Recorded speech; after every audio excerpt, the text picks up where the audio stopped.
بسم الله الرحمن الرحيم. متابعينا الكرام، السلام عليكم ورحمة الله وبركاته. لقاء جديد من قناة مرصود تراخيص المرور، بنرد فيه على أهم أسئلة واستفسارات حضراتكم اللي وردت للقناة. لو مهتم بتراخيص المرور تابعنا للنهاية وأكيد هتستفيد.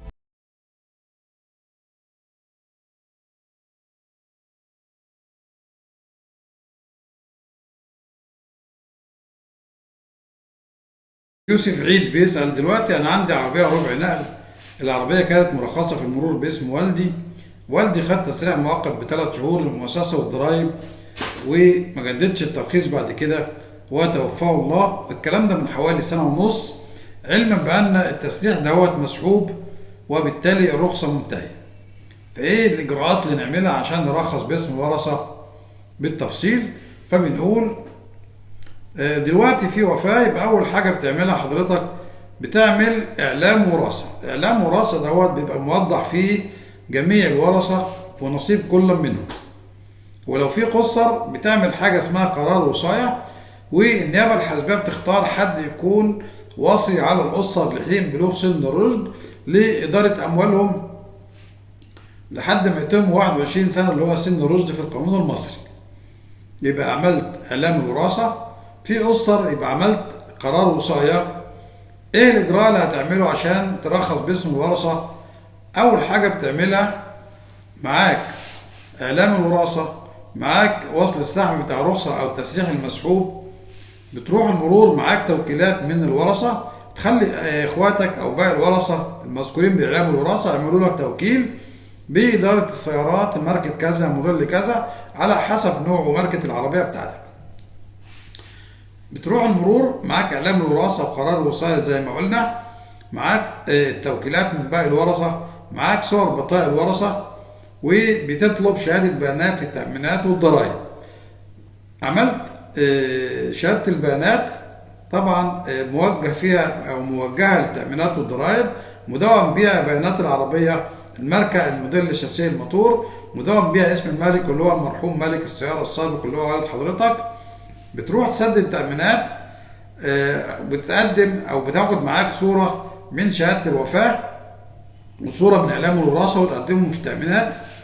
خلصت موضوع التأمينات المتأخرة باسم الوالد اللي هي كانت مقررة على العربية، بترجع المرور تعمل شهادة براءة الذمة، ودي بتطلع من نيابة المرور أو بتطلع من البريد.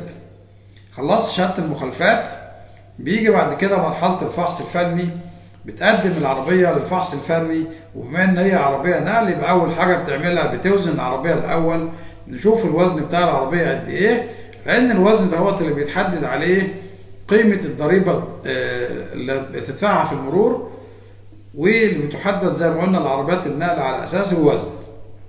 وزنت العربية، دخلت الفحص، رفعت بصمة الشاسيه والموتور، فحصت، دفعت الفلوس بتاعت امان، معاك ايصالات السداد بتاعت امان.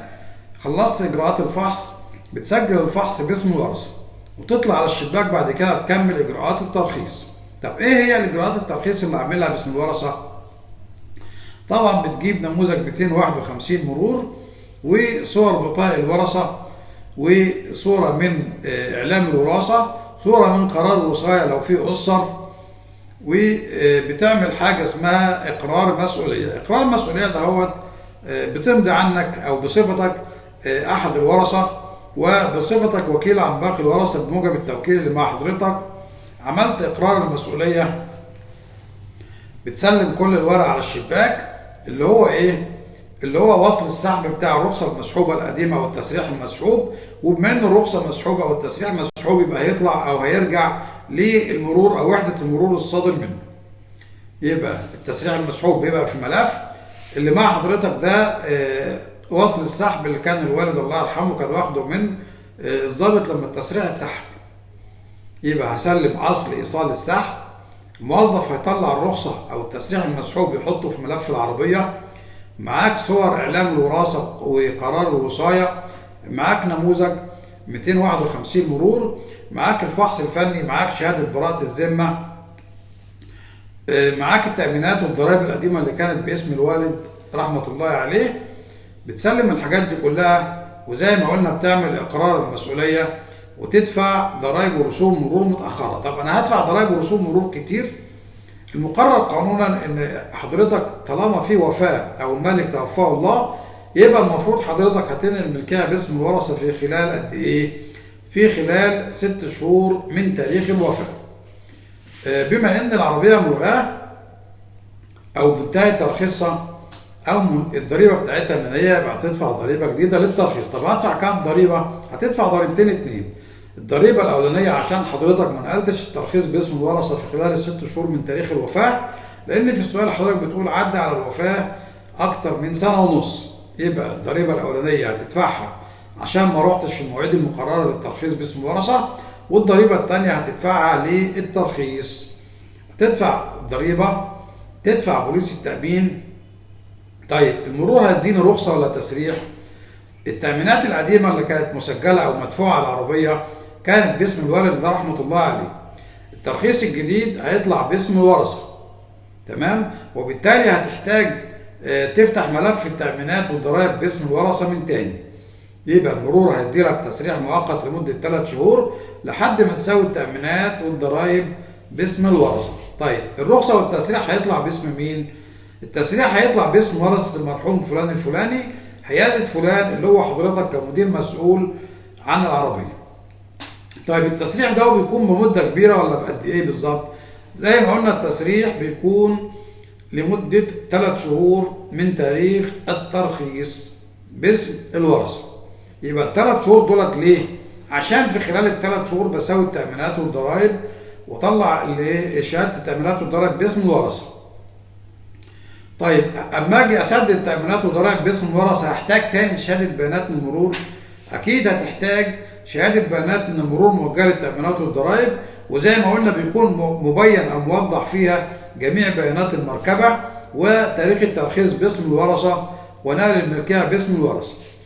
اما بتسدد او بتدفع اشتراكات التأمينات والضرائب بتدي لك شهادتين، شهادة من التأمينات وشهادة من الضرائب العامة. ترجع المرور معاك التسريح المؤقت، بتسلم التسريح المؤقت وشهاده التأمينات وشهاده الضرائب اللي بتفيد السداد، وتاخد باقي الرخصه او بتاخد الرخصه بباقي السنه عن المده المسدد عنها الضريبه.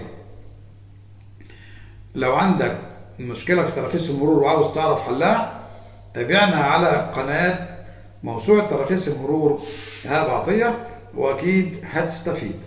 شكرا والسلام عليكم ورحمه الله وبركاته. ولا تنسى الاشتراك بالقناه ليصلك كل جديد.